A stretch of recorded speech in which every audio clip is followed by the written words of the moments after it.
Welcome to Algebra 1. The first question students ask in a math class is, why do I need this? Well, most people at the end wind up liking algebra.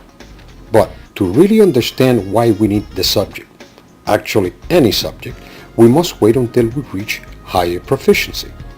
For now, just remember this. You cannot excel in college without algebra. For algebra unlocks the mysteries of variability.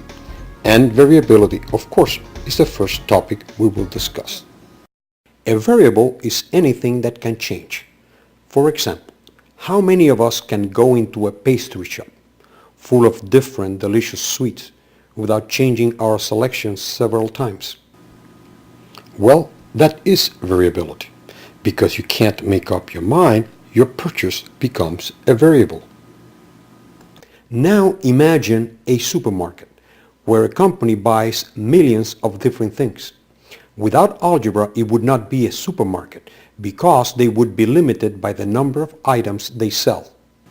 So, if we study things that vary, we will be able to predict outcomes, sort of like predicting the future, but with as little error as possible. For example, when selling donuts for a school event, if I say profit depends on cost and price, then profit will equal the price I charge for the donuts minus the cost of the donuts. Or, for short, profit is equal to price minus cost. If the school's principal tells me that I cannot charge more than the cafeteria, then the price I could charge is fixed. And because I can't change the price, to make the most money I have to buy the donuts at the lowest cost possible. Thus, the price will vary with the cost of the donut. If the price is 50 cents and the donuts cost 20 cents, the profit per donut is 50 minus 20 or 30 cents. If the cost varies to 30 cents, the profit is 20. If at 40, then the profit drops to 10 cents, and so on. I could see how profit increases or decreases by the use of a line graph. Notice that the line is straight, and because it is straight, we can predict the variability of profit at any cost by just matching axis values represented by the line. At 40-10, at 30-20, at 20-30, and so on. Now, in order to use variables, we need to learn how to turn simple English sentences into math expressions or equations, just like before when the price and cost was turned into profit. The examples that follow will get you into the habit of turning your own everyday quantitative problems into an equation or expression. By the way, a math expression does not contain an equal sign, while the math equation must have one. Also, the statement, a number, does not specify a quantity. So the English expression, a number, translated to math is X, or any other letter.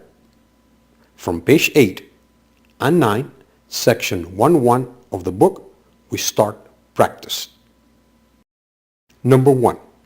The product of 5 and 6 is 30. Because a product is an answer to multiplication, the answer is 6 times 5 equals 30.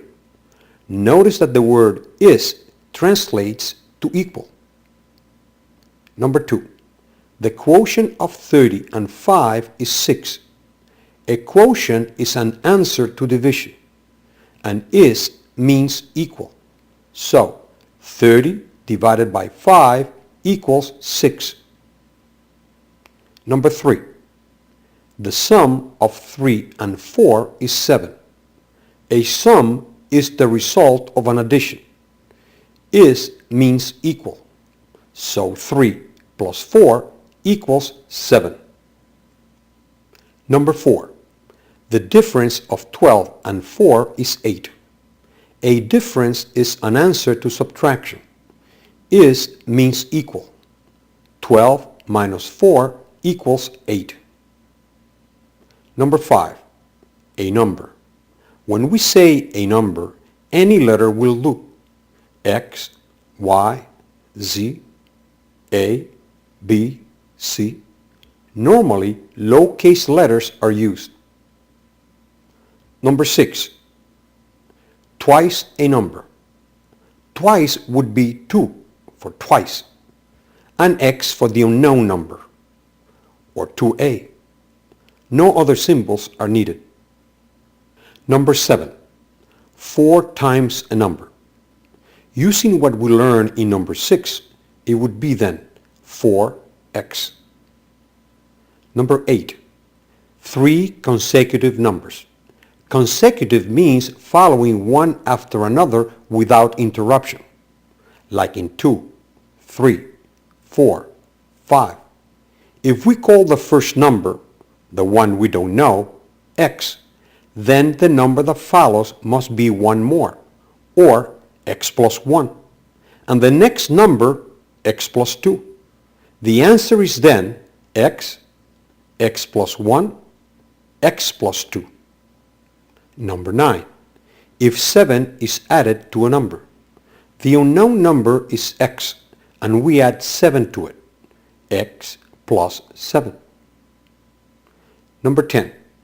If 10 is subtracted from a number, take 10 from a number. Let's say n. n minus 10. Number 11.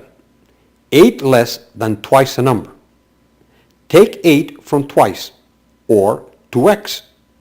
The answer is 2x minus 8.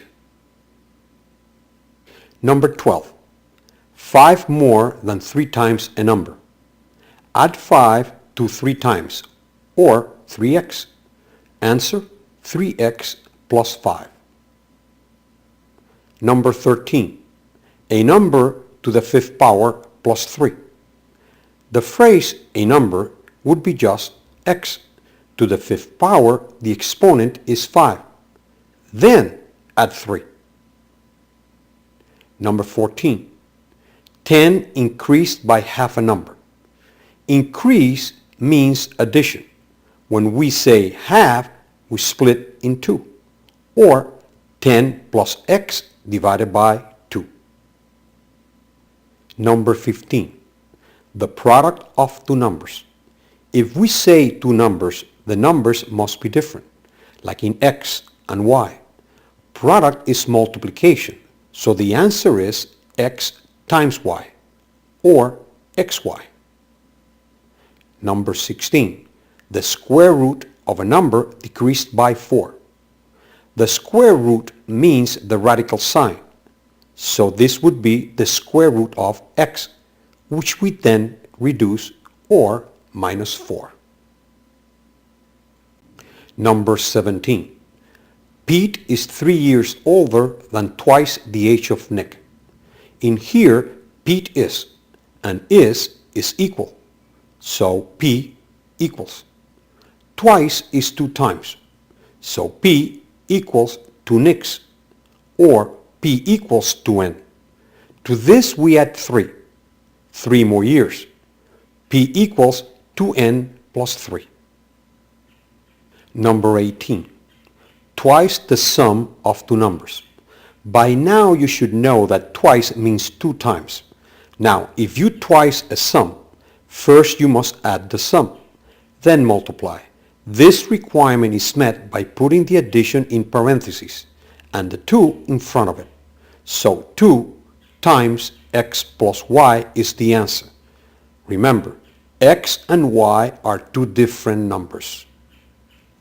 Number 19. 7 times the difference of two numbers. In 7 times we multiply times 7. But before we do that, we establish the difference of two numbers, x minus y. So x minus y is in parentheses, times 7. Number 20. 3/4 a number reduced by 6. 3/4 is the fraction 3 over 4. Of a number is 3 over 4 times x. We then reduce it by 6. 3 over 4, x minus 6. Number 21. 5 is to 6 as 10 is to 12, a proportion. 5 is to 6 is the fraction 5 over 6. And 10 is to 12, the fractions 10 over 12. The word as in a proportion represents the equal sign. To complete the proportion, 5 is to 6 as 10 is to 12. Number 22. The sum of two numbers squared. The comma before squared means that the addition must take place first. Then we take two different numbers, x and y, add them, put them in parentheses, and square them as a sum. Notice the 2 in the exponent means square. Number 23. The sum of two numbers squared. There is no comma here, so we square first, then add. No need for parentheses. Number 24. Mount Everest is higher than Pico Aconcagua. Higher means greater than, and greater than is the arrow towards the lower number. E is greater than A. Number 25. David scored at least as high as Pedro. At least as high means that it cannot go any lower, but always higher. So we use the sign greater than or equal to. D is greater than or equal to P. Number 26. Sandra earns less than Francis. Because it is less, the arrow is directed towards the lower quantity. So Sandra is less than Francis is, S is less than F.